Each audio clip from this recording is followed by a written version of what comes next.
Hi.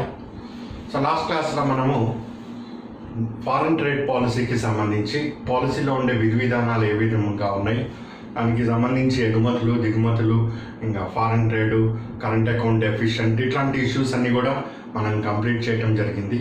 So ఈరోజు మన class international financial institutions, అంతర్జాతీయంగా ఆర్థికంగా నిలవబెట్టిన సంస్థలు ఏమేమి ఉన్నాయి అనేవి పరిశీలన చేద్దాం. వీటిలో ముఖ్యమైనవి international monetary fund IMF, world bank, world trade organization WTO, అందులో ఉండే వివిధ అంశాలు, AOA agriculture agreement on agriculture కానీ, ఇంటలెక్చువల్ ప్రాపర్టీ రైట్, ట్రిప్స్, ఇవన్నీ కూడా కంప్లీట్గా ఐడియా ఉండాలి. బ్లూ బాక్స్, గ్రీన్ బాక్స్, ఈ బాక్సులన్నీ కూడా ఇప్పుడు క్లారిటీ వస్తుంది మీకు. And Asian development bank, OECD organization for economic and cooperative development, BRICS bank కొత్తగా, అండ్ ఏషియన్ ఇన్వెస్ట్మెంట్ ఇన్ఫ్రాస్ట్రక్చర్ బ్యాంక్కి సంబంధించి AIBB, ఈ మొత్తం 7 అంశాల మీద స్పష్టమైన అవగాహన అనేది ఎగ్జామ్ పాయింట్ ఆఫ్ వ్యూలో చాలా ఇంపార్టెంట్. ముందుగా మనము IMF గురించి తెలుసుకుంటాం. ఈ IMF గురించి తెలుసుకునే ముందు దీని మీద మనకు ఏదో మామూలుగా చదువుకుంటూ పోతామండి, కాకపోతే చాలా డౌట్లు ఉంటాయి. అసలు బ్రెటన్ వుడ్ కాన్ఫరెన్స్ అంటూ ఉంటాం. ఏంటి అసలు ఆ బ్రెటన్ వుడ్ దగ్గర నుంచే డౌట్ స్టార్ట్ అవుతూ ఉంటుంది. ముఖ్యంగా ఈ సైన్స్ బ్యాక్గ్రౌండ్ వాళ్ళు కానీ వాళ్ళకి ఇవి చాలా ఇబ్బందికరంగా ఉంటుంది. సో వాళ్ళందరికీ డౌట్స్ అన్నీ కూడా ఇప్పుడు క్లియర్ అయిపోతాయి. అండ్ ఈవెన్ ఎకానమీ స్టూడెంట్స్ అయినా కానీ వాళ్ళకి కరెంట్ ఇష్యూస్తో రిలేటెడ్గా ఉండకపోతే అక్కడ కూడా ప్రాబ్లం ఏర్పడుతూ ఉంటుంది. ఒక కంట్రీని SDRలోకి తీసుకొని వెళ్ళాలి అంటే, SDR బాస్కెట్లోకి తీసుకొని వెళ్ళాలంటే ఏమిటి క్రైటీరియా? ఫర్ ఎగ్జాంపుల్, ఇండియా అన్నది SDR బాస్కెట్లోకి చేర్చాలి అంటే ఈ క్రింది వాటిలో ఏ అంశం అన్నది సంతృప్తిపరచాలి? సో ఎంతోమంది చదువుతున్నారు, ఎప్పటి నుంచో చదువుతున్నారు. అసలు ఈ సిచ్యువేషన్ ఏమిటి అంటే మళ్ళీ కష్టం. ఇది గతంలో ప్రశ్న కూడా వచ్చిందండి. సో సివిల్స్లో 2016లో IMFలో రీఫార్మ్స్ జరిగినప్పుడు సో ఇట్లాంటి ప్రశ్నలు ఎక్కువగా రావటం జరిగింది. సో అట్లా అసలు ఈ SDR అంటే ఏంటి, స్పెషల్ డ్రాయింగ్ రైట్ కానీ, లేకపోతే అసలు కోటా అని ఎందుకు అంటూ ఉంటాం, కోటాలోకి రావడానికి గల కండిషన్స్ ఏంటి, అందులో ఓటింగ్ రైట్స్ అంటూ ఉంటాడు. ఏంటి ఆ ఓటింగ్ రైట్? అందరికీ అన్ని కంట్రీలు ఉన్నాయి. సో ఆ ఓటింగ్ రైట్ మళ్ళీ ఎట్లా నువ్వు డిఫరెన్షియేట్ చేయగలుగుతావు? సో అది ఒకటి తెలుసుకోవాలి. అండ్ ఇందులో IMFలో ఉండటం వల్ల నువ్వు SS ఆఫ్ ఫైనాన్షియల్ సపోర్ట్ ఏ విధంగా అందుతుంది నీకు, సో దాని క్రైటీరియా ఏమిటి? సో మొత్తం 100% నీకు కోటాను బట్టి ఇస్తారా? హోల్డింగ్ ఆఫ్ SDR మీద ఉంటుందా, లేకపోతే ఇంకేదన్నా క్రైటీరియాని మనం తీసుకుంటామా? ఇట్లా ఎన్నో డౌట్స్ అనేది మనకు జనరేట్ అవుతూ ఉంటాయి. సో వాటన్నిటికీ కూడా మనం ఈ క్లాస్ నుంచి ఆన్సర్స్ ఇస్తూ ఉంటాం. సో సింపుల్ బేసిక్ ఇన్ఫర్మేషన్ ఇదంతా కూడా, కాకపోతే ఎక్స్ప్లెనేషన్లోకి వెళ్తున్నప్పుడు మనం ఇంకాస్త ముందుకు వెళ్తాం. ఈ బ్రెటన్ వుడ్ కాన్ఫరెన్స్, ఈ అక్కడ జరిగిన సమావేశాలు, దీనికి సంబంధించిన ఈ ఇష్యూస్, ఇవన్నీ ఫస్ట్ నేను మీకు విజువల్గా కొన్ని చూపిస్తాను. మనకి ఈరోజు టెక్నాలజీ చాలా అందుబాటులోకి వచ్చిందండి. టెక్నాలజీని ఉపయోగించుకోవటమే మన యొక్క తెలివితేటలు. కాస్త విజువల్గా చూస్తే మనకు క్లారిటీ అనేది వస్తూ ఉంటుంది. ఏంటి క్రైటీరియా, ఏంటి SDR ఏంటి. ఇక్కడ మిస్టేక్ ఏం జరుగుతుందంటే అభ్యర్థులు డిఫరెంట్ సోర్స్ ఫాలో అవుతూ ఉంటారు. అలా ఫాలో అవుతున్నప్పుడు అక్కడేమో నేను అది చదివే అంటాడు, ఇక్కడేమో ఇది చదివే అంటాడు, అక్కడికి ఇక్కడికి మిస్ మ్యాచ్ అవుతూ ఉంటుంది. సో అలాంటి సందర్భంలో దేన్ని మనము బేసిక్ యూనిట్గా తీసుకొని ఎగ్జామ్కి అపీర్ అవ్వాలన్నది కూడా ఈ ఏరియాలో చాలా క్రిటికల్ అండి అది. సో అవి కూడా ఇప్పుడు మీకు క్లారిటీ ఇస్తాను నేను. సో చూద్దాం ఇప్పుడు. సో ఇది ఇంటర్నేషనల్ మానిటరీ ఫండ్ అండి.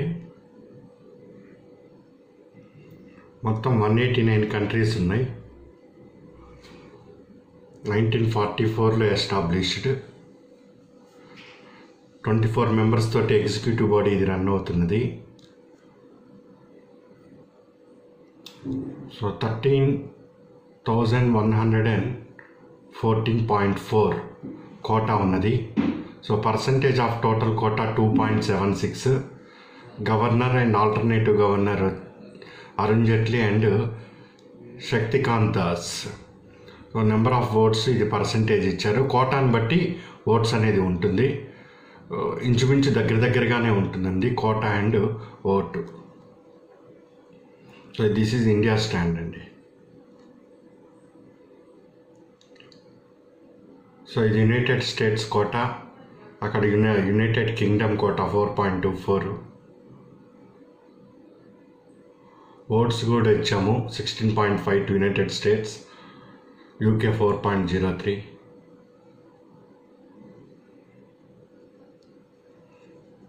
చైనా 30,482 కోటా, ఇది పర్సంటేజ్, ఇది ఓటు. వరల్డ్ ఎకనామిక్ అవుట్లుక్ అని ఇది పబ్లికేషన్స్ ప్రతి సంవత్సరానికి 2 సార్లు చేస్తూ ఉంటుందండి. ఇయర్కి 2 సార్లు చేస్తూ ఉంటుంది.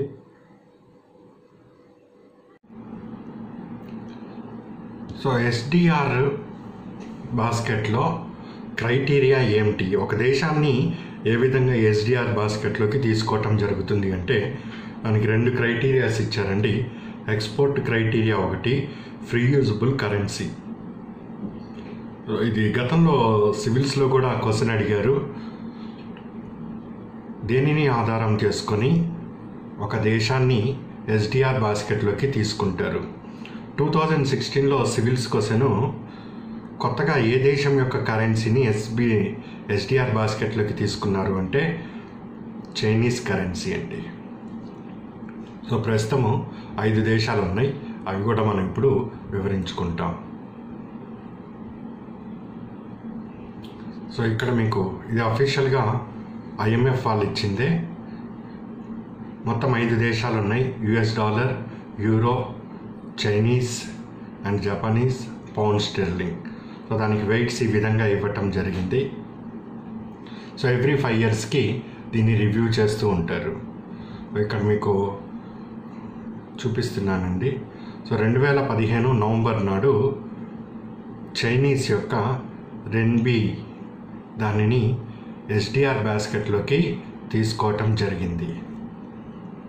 అది 2016 అక్టోబర్ 1 నుంచి అమల్లోకి వచ్చింది. ఇదే 2016 సివిల్స్ క్వశ్చన్ కూడా మళ్ళీ రావచ్చండి.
ఇక్కడ బ్రీటన్ వుడ్ అనేది ఒక భౌగోళిక ప్రాంతం అండి.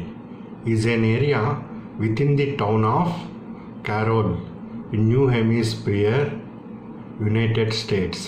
మన ఇండియాలో అంటే యునైటెడ్ స్టేట్స్ అని ఏదో ఒక రాష్ట్రము, ఉత్తరప్రదేశ్లో లక్నోలో ఒక చిన్న ప్రాంతము అని ఎలా అంటాము, అట్లా అమెరికాలో న్యూ హెమిస్పియర్ దగ్గర కెరోలి అనే ఒక చిన్న టౌన్లో ఒక భౌగోళిక ప్రాంతము బ్రీటన్ వుడ్. సో ఇక్కడ ఒక పెద్ద హోటల్ ఉన్నది. సో ఇది Britain would.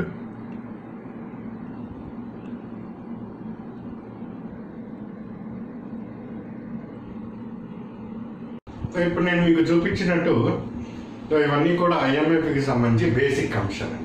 So this name it self suggest IMF international monetary fund, అంతర్జాతీయంగా ద్రవ్యపరమైన నిధి. నాబార్డ్ అగ్రికల్చర్ ఫండ్ అంటే ఏంటి? నాబార్డ్ అనేది అగ్రికల్చర్ కోసం కొంత నిధిని దాచి ఉంచడం జరిగింది, అంతే కదా. ఇంటర్నేషనల్ మానిటరీ ఫండ్ అంటే ఏమిటి? అంతర్జాతీయంగా, అంటే ఇందులో భాగస్వామ్యమయ్యే దేశాలు ఏవైతే ఉన్నాయో అవన్నీ కలిసి కొంత నిధిని ఏర్పాటు చేసుకున్నాయి. కొంత నిధి ఎందుకు ఏర్పాటు చేసుకుంటామండి? సింపుల్ లాజిక్ ఆలోచిస్తే, సో ఎప్పుడైనా ఎవరికైనా అవకాశము క్రైసిస్ ఏర్పడితే సో ఆ క్రైసిస్ని సాల్వ్ చేసుకోవటం కోసం ఆ నిధి నుంచి మనం కొంత డబ్బు తీసుకొని ఆ ప్రాబ్లమ్ సాల్వ్ చేసుకోవటం జరుగుతుంది. సింపుల్ లాజిక్ అదే ఇంటర్నేషనల్ మానిటరీ ఫండ్. సో అంతర్జాతీయంగా ఆ దేశాలలో ద్రవ్యపరమైన చర్యలలో అనుకూల మరియు ప్రతికూల అంశాలని సరిచేస్తూ, అంటే టెక్నికల్గా అడ్వైజ్ చేస్తూ, ద్రవ్యపరమైన అంశాలలో తీసుకోవలసిన నిర్ణయాలని సూచిస్తూ ఏర్పాటు చేయబడిందే అంతర్జాతీయ ద్రవ్య నిధి.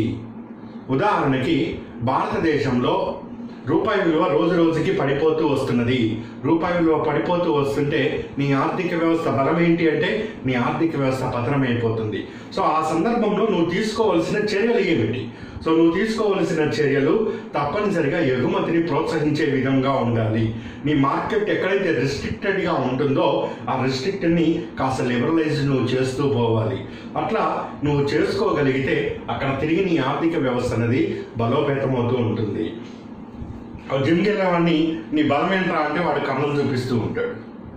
చదువుకొని ఎగ్జామ్కి వెళ్ళినవాడిని నీ బలం ఏంట్రా అంటే ఇక నేను ఈ పోస్ట్ తెచ్చుకొని చూపిస్తున్నాను చూపిస్తూ ఉంటాడు. ఒక దేశానికి నీ బలం ఏంట్రా అంటే నా యొక్క ఆర్థిక వ్యవస్థ అని తెలియజేస్తాడు. సో నీ ఆర్థిక వ్యవస్థ ఎంత అంటే GDP 7.4% గ్రోత్ ఏర్పడుతుంది, GDP 8.2% గ్రోత్ ఏర్పడుతుందని మనం డిఫరెంట్ కండిషన్స్లో మనం చదువుతూ ఉంటాం. అది నిజమైన గ్రోత్ అంటే ఇంటర్నేషనల్గా చూస్తే అది నిజమైన గ్రోత్గా వాళ్ళు తీసుకోరు. ఎందుకు తీసుకోరు? నా ఇష్టం, నేను ఇప్పుడు కొన్ని లెక్కలు మార్చేస్తాను.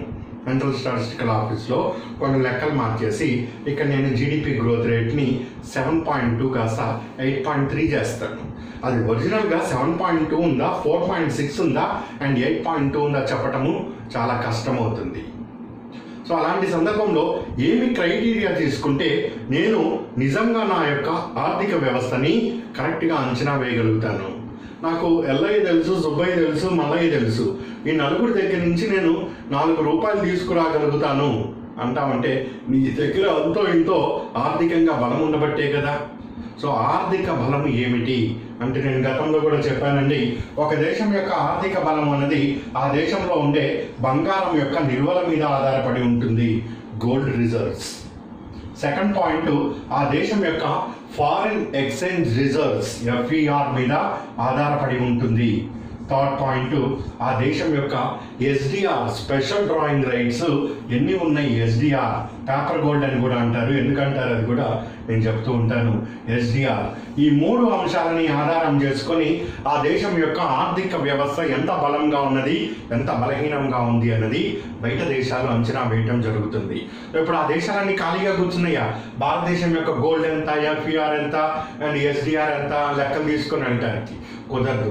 అందుకని అన్ని దేశాల తరఫున అన్ని దేశాలకి సంబంధించి ఇంటర్నేషనల్ మానిటరీ ఫండ్ ఆ దేశాల్లో నీ దగ్గర RBI దగ్గర రిజర్వ్స్ ఎన్ని ఉన్నాయి గోల్డ్ చెప్పు అంటుంది.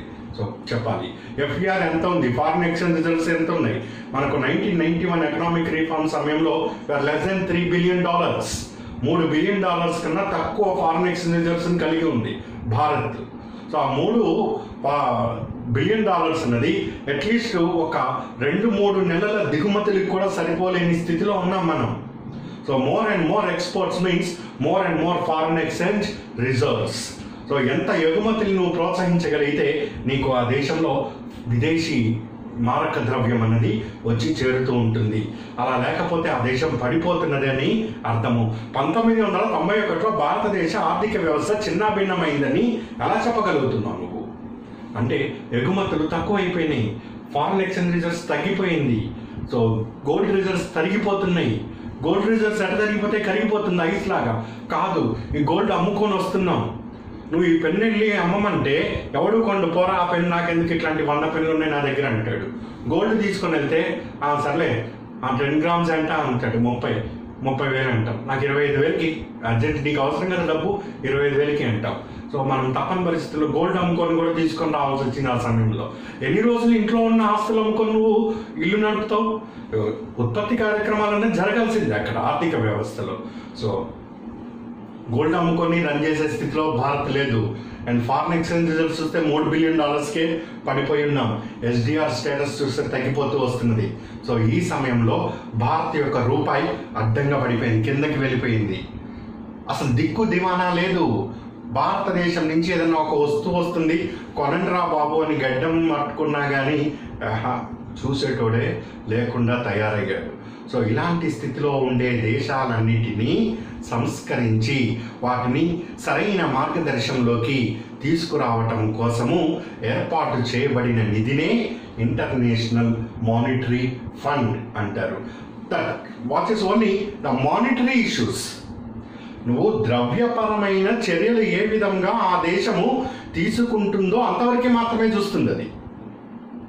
Not deals with rest of the things. Monetary డబ్బు పరంగా నువ్వు ఎలాంటి డీలింగ్స్ చేస్తున్నావు? నేను ఈ పెన్ను ఉత్పత్తి చేయాలంటే 100 అడ్డంకులు పెడుతున్నావు. నువ్వు అది ఉత్పత్తి చేయడానికి 100 అడ్డంకులు పెడితే నీ దగ్గర ద్రవ్యం ఎలా వస్తుంది, మనీ ఎట్లా వస్తుంది అని అడుగుతుంది IMF. So you have to liberalise your economy. అంతా రెస్ట్రిక్టెడ్ ఎకానమీ ఉంటే నువ్వు సక్సెస్ కాలేవు. నువ్వు కాస్త లిబరలైజ్ చేయి, నువ్వు గ్లోబలైజ్ చేయి, నువ్వు ప్రైవేటైజ్ చేయి నీ ఎకానమీ.